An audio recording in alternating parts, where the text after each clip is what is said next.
That's what we've been really showcasing through this whole thing. But ironically, the outpouring of the latter rain in the Holy Spirit that is magnifying the law and bringing it honorable is only bearing testimony to one person, to the righteousness of one man. By one man's disobedience, sin was brought into the world, but by one man's obedience, righteousness is obtained through the person of Christ.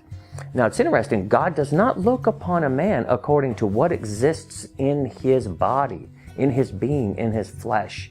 He looks upon the object of that person's faith. That's the key to this whole thing. The law, now this is what's so important to understand.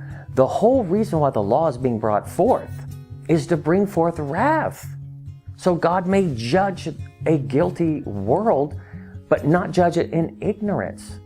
Because that's the whole point of the antitypical Day of Atonement, to bring people out of an ignorance and into a knowledge of whether or not they are, in the covenant heirship of God. God is marrying his bride upon this day of wedding, this day of atonement. So the only way we're going to be atoned is by Christ being our substitutionary righteousness. No doubt about it.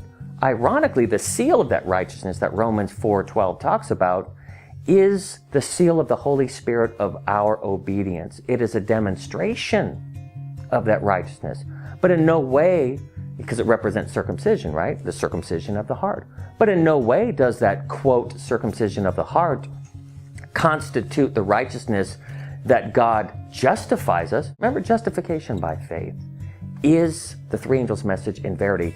It's trying to lead us not to a reliance upon a Holy Spirit-filled life, living out the perfection of the law, and then we could stand before God and say, God, look upon my sanctification. The work of the declaration of the law of God and magnifying it and making it honorable is so that we may flee to Christ, that we may be justified by faith on that day. And God looks upon that as our righteousness. It's called a righteousness by faith, not righteousness by infusion. That's the whole point. And ironically, the ultimate sanctification, this is the point I don't want to miss. The ultimate sanctification is not looking, in the mirror and saying, look at how wonderful I'm performing before the law of God. But it's interesting, Romans chapter 4 and 5 say the same thing. It says that you glorify God by confessing your sin, by fleeing to Christ as your only righteousness, as your substitute for righteousness. That is glorifying God.